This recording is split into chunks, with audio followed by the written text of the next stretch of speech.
लोगों के लहजे बदल गए, बातें बदल गई, जो न बदली वो मेरी आदत है कुछ अच्छा करते रहने की। नमस्कार, जय हिंद। स्वागत है आप तमाम साथियों का। मैं हूं आपका दोस्त कवि आदिगणे। स्वागत करता हूं अध्यापक भर्ती परीक्षा हेतु जो शिक्षण विधियों की हमने कक्षा प्रारंभ कर रखी है उसके अंदर कक्षा 10। और आज हम बात करेंगे दूरस्थ शिक्षण विधि की या फिर दूरस्थ शिक्षण पद्धति की।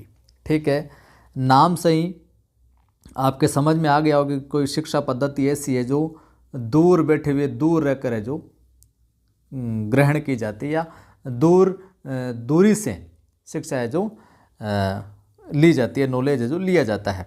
अब इसमें क्या कुछ होता है, सीधी सी परिभाषा तो यहाँ पर देख लीजिए, फिर थोड़ा सा मैं और समझाता हूँ आपको कि जब शिक्षक और विद्यार्थी आमने सामने नहीं होता है, जैसा कि मैंने कहा आमने सामने नहीं होता, फिर भी शिक्षण कार्य में संलग्न रहते हैं, टीचर भी यहाँ पर संलग्न रहते हैं और स्टूडेंट भी जो संलग्न रहते हैं, आमने सामने नहीं है फिर भी संलग्न रहते हैं, दोनों लगे रहते हैं, उससे क्या दूरस्थ शिक्षण है जो विधि कहा जाता है। दूरस्थ यानी दूर से ही, दूर बैठकर शिक्षा है जो ग्रहण करना, यूँ कह सकते हैं आप। इसमें क्या होता है, जो भी विद्यार्थी होता है, स्टूडेंट जो होता है, उसकी जितनी भी ज़रूरत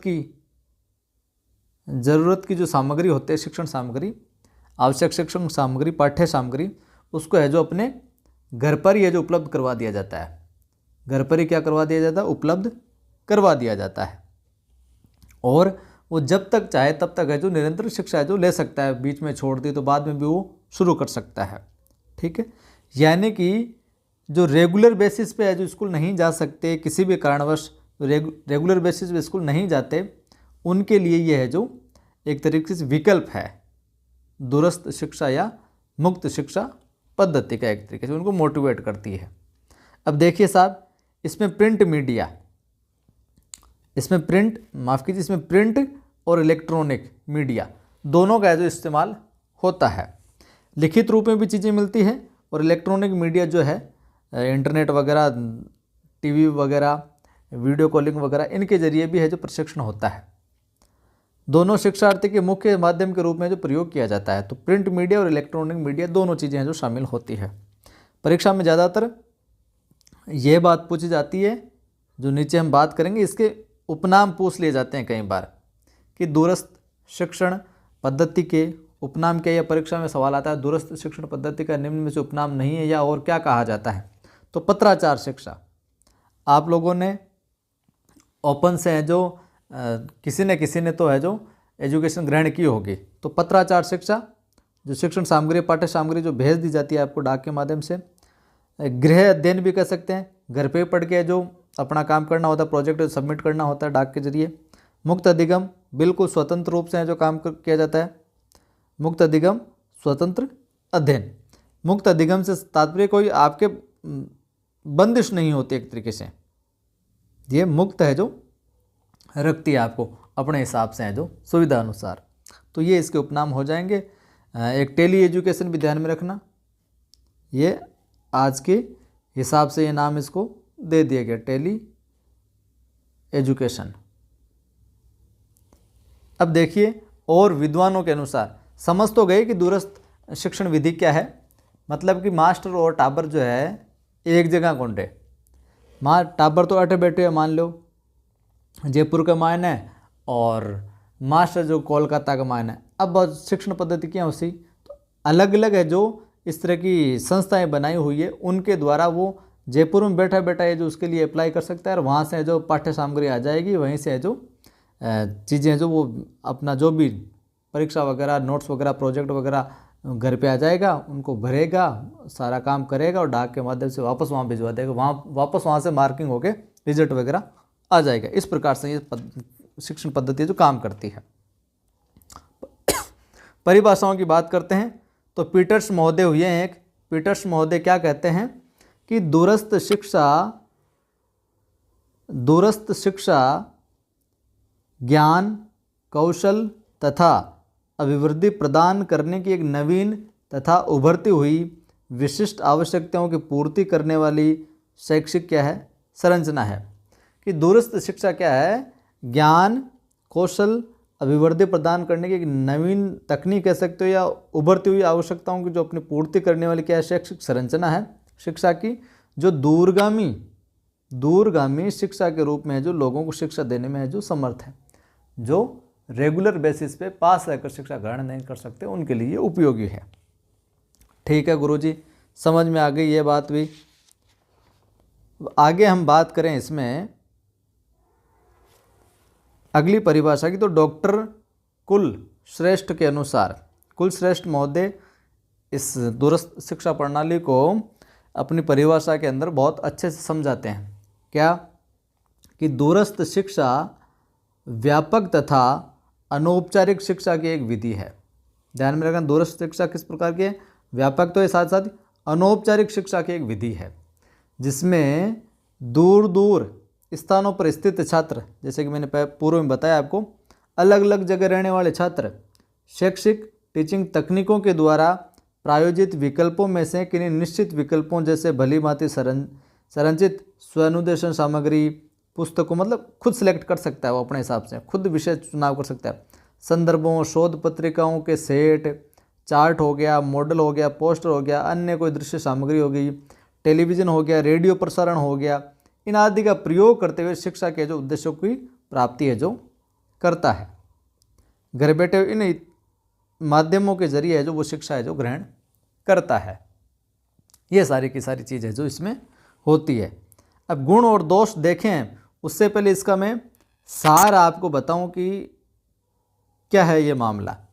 तो इसमें वही बात है, विभिन्न इकाइयाँ बन जाती है और जो योग्य जो अध्यापक होते हैं, जो संस्था होती है, उसके अंदर जो विषय विशेषज्ञ होते हैं उनका एक पैनल बनाया जाता है और वो डिसाइड करते हैं कि किस विषय में क्या क्या प्रोजेक्ट होने चाहिए, और उसी माध्यम से जो विषय का चुनाव है जो बालक करता है उसी अनुसार उसको प्रोजेक्ट जो भेजे जाते हैं उनको वो लिखता है, सबमिट करवाता है और बाद में उनकी मार्किंग वगैरह होती है। और आजकल तो यही होता है, कई बड़ी जगहों पर स्टडी सेंटर भी खुलते हैं जो निश्चित समय के लिए, लिमिटेड समय के लिए वहाँ जाकर भी आप शिक्षा थोड़ी बहुत ग्रहण कर सकते हो।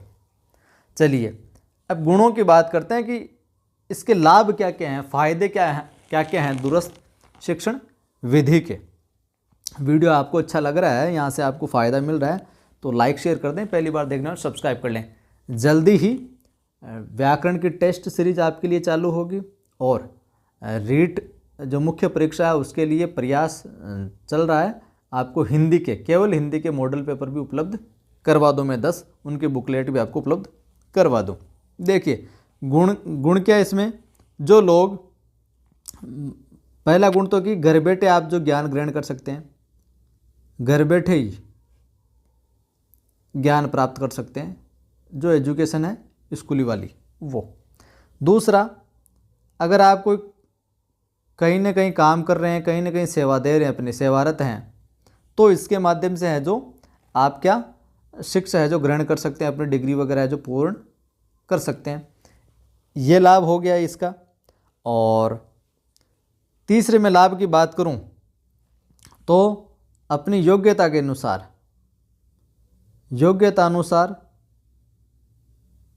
अपनी इच्छा अनुसार और अपनी जो गति है, पढ़ने की जो स्टाइल है, कैपेबिलिटी है, गति है कि मुझसे तो यार इतना ही काम होगा, उस अपनी गति के अनुसार है जो आप क्या कर सकते हो, पढ़ाई कर सकते हो। इसमें ये छूट रहती है, किसी के बंदिश में नहीं रहते आप। ये इसके गुण है साहब। इसमें आपका ज्ञान भी बढ़ता है, भावात्मक और मनोवैज्ञानिक ये सभी प्रकार के उद्देश्य से पूर्ति होती है इसके अंदर। कुल मिला के दूर दराज वाले जो बंदे हैं उनके लिए उपयोगी है, जो सेवारत है किसी न किसी काम में लगे उनके लिए उपयोगी है। दोष की बात करते हैं, इसके दोष क्या हैं साहब, जैसे कि एक और गुणों में शामिल रख सकते हैं, जो हाउसवाइफ होती है लेडीज़, उनके लिए उपयोगी हो सकती है। ये जो विकलांग वगैरह होते हैं उनके लिए उपयोगी हो सकती है, जो आने जाने में उतना सक्षम नहीं होते या बड़ी मुश्किल होती है, तो वो इसके माध्यम से शिक्षा जो ग्रहण कर सकते हैं। दोष के अंदर आए हम दूरस्थ शिक्षण पद्धति के अंदर, तो एक तो तुरंत प्रतिपुष्टि नहीं मिलती,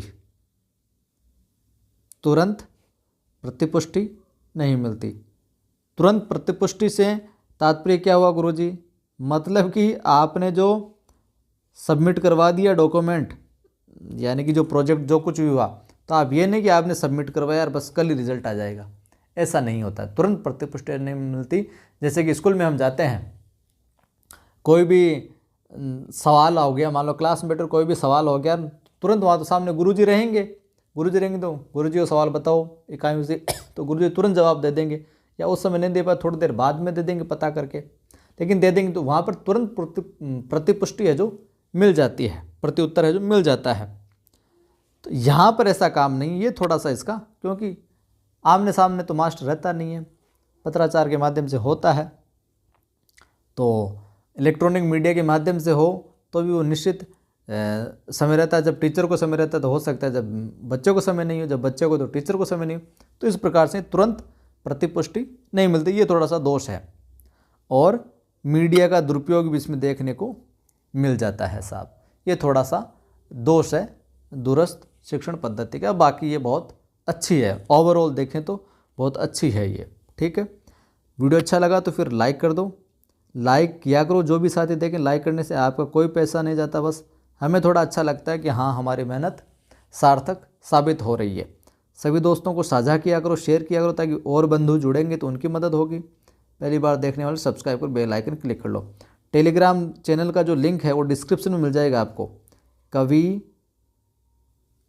आदि गणेश हिंदी, कवि आदि गणेश हिंदी नाम से अपना टेलीग्राम चैनल, जिस पर 9150 से अधिक साथी जुड़े हुए हैं। रीट के लिए जीके की क्लासेज भी अपनी निःशुल्क चल रही है, जिसमें शैक्षिक परिदृश्य चल रहा है। अपना जो दूसरा चैनल है नव सृजन क्लासेज के ऊपर, नव सृजन क्लासेज के ऊपर टेलीग्राम पर भी इसका वीडियो मैं डालता रहता हूँ, तो उसको भी आप सब्सक्राइब कीजिए। वहाँ पर भी अच्छी अच्छी चीज़ें और जीके की टेस्ट सीरीज भी वहाँ पर मैं अब डालने की योजना, तो वो भी वहाँ पर चलेगी। तो जुड़े रहिए, जोड़ते रहिए। मेरा प्रयास है शिक्षा के क्षेत्र में जो ज़रूरतमंद साथी हैं उनकी मदद करना। तो आप भी वीडियो को शेयर करेंगे तो आपके माध्यम से भी उन तक वीडियो पहुँचेगा, तो उनकी मदद होगी। जय हिंद, फिर मिलता है।